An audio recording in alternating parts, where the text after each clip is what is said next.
அம்மாச்சி வைத்தியம்.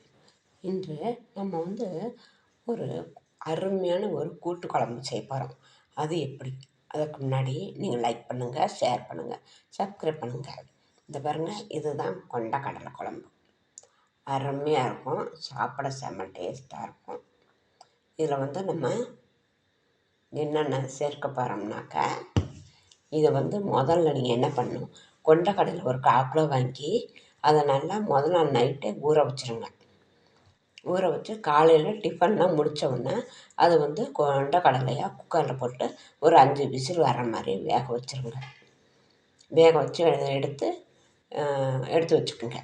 பிறகு கத்திரிக்காய், நம்ம மிளகா கொத்தமல்லியை நல்லா மிளகா ஒரு 10-15 மிளகா போட்டு அதோட ஒரு கரண்டி மல்லி, வரமல்லி இருந்தால் ரொம்ப நல்லாயிருக்கும், குழம்பு வாசமாக இருக்கும், போட்டு நல்லா அதை சட்டியில் போட்டு வறுத்துருங்க.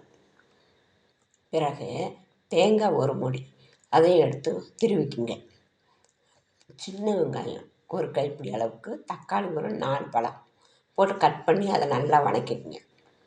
வதக்கிட்டு அதையும் சட்டியில் போட்டு நல்லா வதக்கி அதையும் போட்டு மிக்சியில் போட்டு அடிச்சிடணும். இந்த வரமல்லியும் மிளகாய் ஃபஸ்ட்டு போட்டு அடிச்சுட்டு பிறகு தேங்காய் போட்டு அடிச்சுக்குங்க. பட்டை கிராம்பெல்லாம் போட்டுக்கோங்க, போட்டு அடிச்சுக்குங்க. பூண்டு எல்லாமே போட்டு அடிச்சுக்குங்க.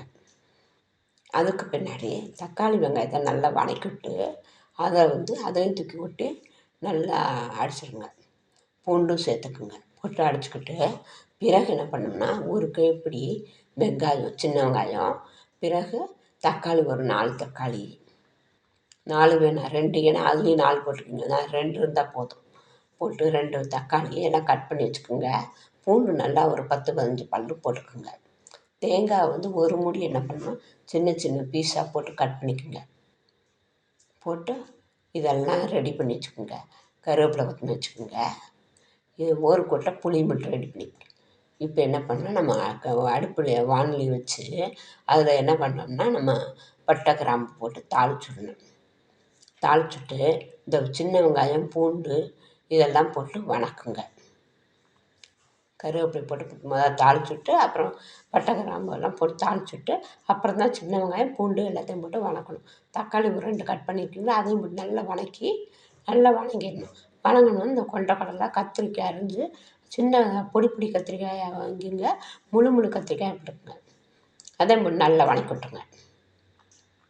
வதக்கின பிறகு இந்த கொண்டக்கடலையும் தூக்கி ஊற்றி இந்த மசாலா எல்லாத்தையும் ஒன்றா ஊற்றி நல்லா கொதிக்க விடுங்க. தேவைக்கேற்ப உப்பு போட்டுக்கோங்க, ஏன்னா கொண்டக்கடலையும் உப்பு போட்டு தான் வேக வைப்போம்.